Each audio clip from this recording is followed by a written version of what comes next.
Maximum ही uranium 235 का ही use होता है, 38 का यूज नहीं होता है। यूरेनियम 235 को साफ करके जब इनरिच करके ले आते हैं तो इस तरह से उसे बंडल बना के रख लेते हैं यूरेनियम को। अब समझिए 1 केजी यूरेनियम 235 में, 238 में नहीं भैया, 1 केजी यूरेनियम 235 27 लाख केजी कोयला के बराबर ऊर्जा देता है।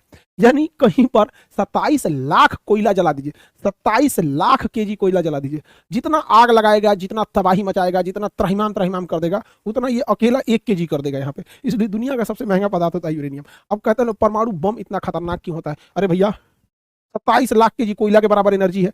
आप अपने ही जिला में 27 लाख केजी कोयला छीट दीजिए और उसमें माचिस मार दीजिए, देखिए आपका शहर उड़ा देगा पूरी तरह से।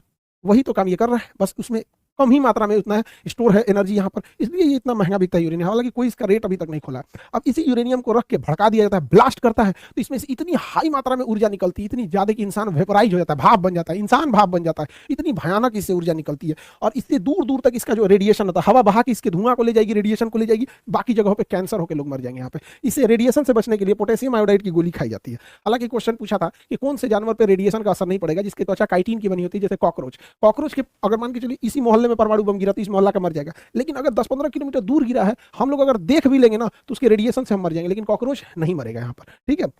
अब परमाणु बम को, ये शकल है परमाणु बम का, इसको जमीन पे फोड़ेंगे तो उतना खतरनाक नहीं होता है, क्योंकि जैसे जमीन पे फोड़ेंगे ना, इससे निकलने वाली हानिकारक गैस, इससे निकलते सबसे ज्यादा क्या होता है, प्रॉब्लम क्या आता है परमाणु बम फटता है तो यहाँ पर इसमें सबसे बड़ा जो प्रॉब्लम आ जाता है, इससे एक्सरे निकलने लगता है। और ये एक्सरे जो निकलता है लगभग 250 रोंटजन पे निकलता है। एक्सरे का मात्रक होता है रोंटजन, 250 रोंटजन पे एक्सरे निकल जाता है, जो बहुत खतरनाक होता है। हम लोग जो एक्सरे कराते हैं वो लगभग 6 रोंटजन 10 रोंटजन इस तरह से होता है। 250 रोंटजन पे कोई बचेगा नहीं, पूरा मांस फाड़ के निकल जाएगा। और इसके बाद इसमें से गामा रेज निकलती है, गामा रेज। अब ये गामा रेज जो होती है ये इतनी घातक होती है कि हमारी कोशिकाओं को मारने के लिए गामा रेज का यूज किया जाता है।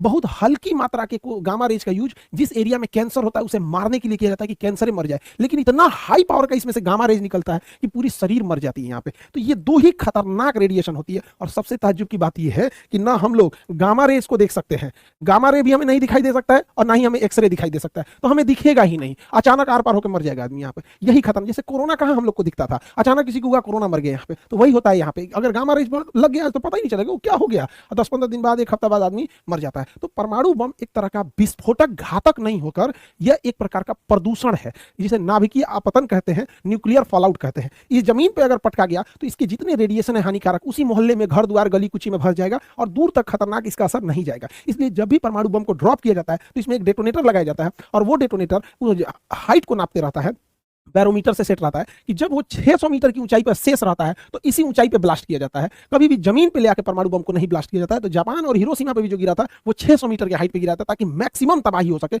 और उसका रेडिएशन